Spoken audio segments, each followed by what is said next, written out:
Bonjour à tous et bienvenue sur boursicoté.com pour cette nouvelle analyse technique Forex, matières premières et crypto-monnaies.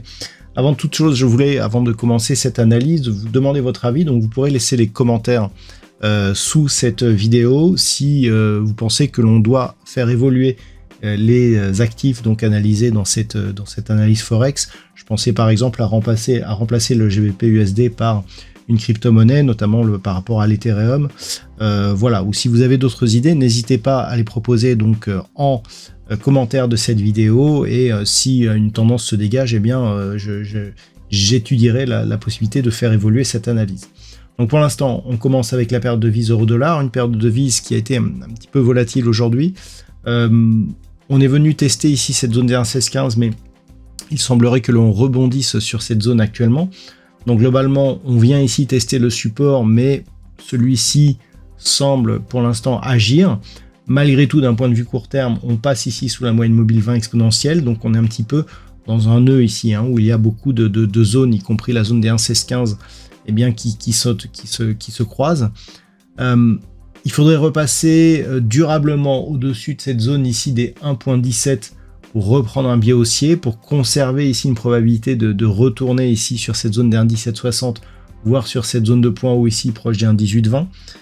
Globalement, si on casse encore une fois le point bas de la bougie précédente, vous voyez qu'actuellement on casse beaucoup les points bas.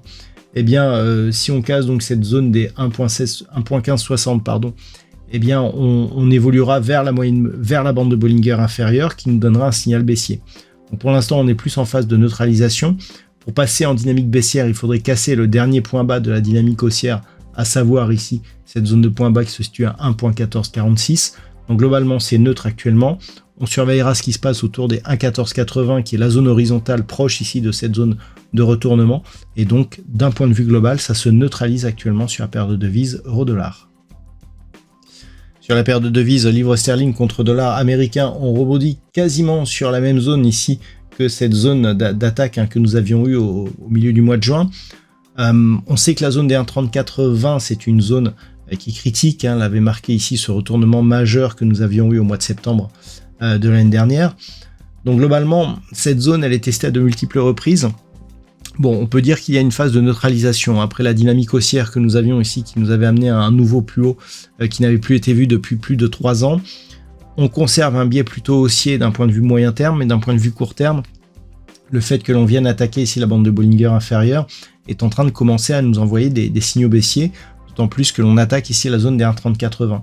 Donc si cette zone rebondit, on va dire que tant que l'on est sous la zone ici des moyennes mobiles, à savoir globalement sous la zone des 1,3580, eh bien on reste sur une dynamique baissière d'un point de vue court terme, mais qui est neutre d'un point de vue court moyen terme, on va dire, puisque le moyen terme est toujours haussier.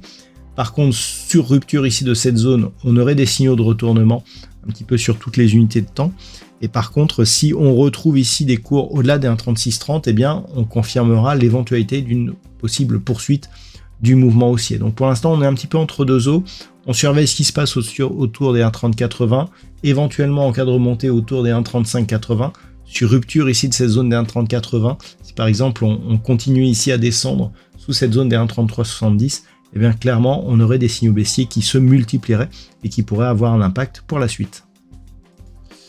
Sur l'or, toujours très peu de choses à dire, on évolue toujours ici au-dessus des 3260 $ l'once, très peu de volatilité, toujours dans une dynamique de fond qui reste haussière d'un point de vue moyen terme. Donc tant que ce range ici nous donne une phase de consolidation, donc grossièrement entre 3500 et 3260 $ l'once, on est dans une phase de consolidation horizontale d'une dynamique qui reste donc haussière. Une rupture ici de cette zone des 3166 $ l'once nous donnerait un signal de consolidation plus marqué, alors qu'une rupture à la hausse des 3500 $ l'once nous donnerait un signal de reprise du mouvement haussier qui reste donc la tendance de fond.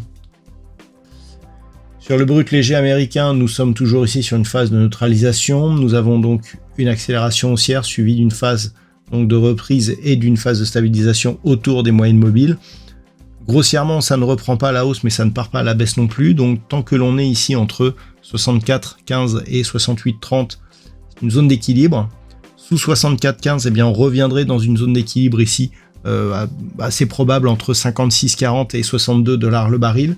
Alors que si on repassait ici durablement au-dessus de cette zone des 68,30, on pourrait viser un retour ici sur cette zone à minima des 74, voire même 77,50 $ le baril. Pour l'instant, on est un petit peu entre les deux. C'est vrai qu'on est vite redescendu, mais qu'il n'y a pas eu de poursuite baissière par rapport à cette impulsion. Donc c'est plus un repositionnement. Et donc, on est toujours plutôt sous l'influence ici d'un mouvement haussier, puisque cette zone ici des 62 $ le baril, qui était précédemment résistance, eh bien, n'a pas été repris.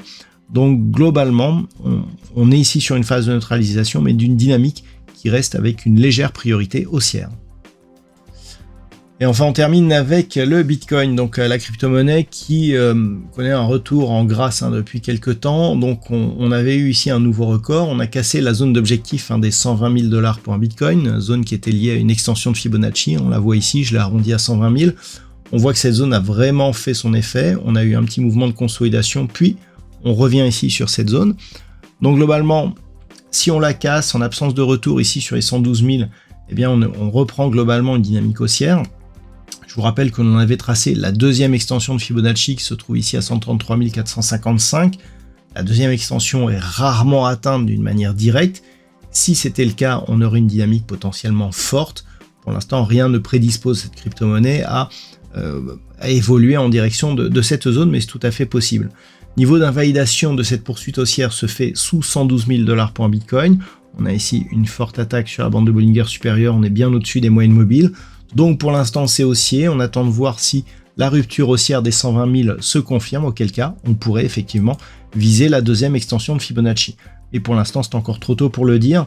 On a énormément de belles hausses sur l'ensemble des crypto-monnaies, c'est pour ça que je vous demandais en début de cette analyse si on ne pourrait pas faire un petit peu plus de place aux crypto-monnaies aux dépens de certains autres actifs qui vous intéressent moins. Donc merci de me donner vos envies en commentaire. Est-ce que l'on remplace certaines paires de devises? Est-ce qu'on rajoute un petit peu de crypto? Est-ce qu'on enlève des matières premières, etc. Voilà, je suis attentif à vos remarques et je vous souhaite donc une bonne soirée. On se retrouve dès demain pour d'autres analyses techniques, toujours sur le site boursicoté.com.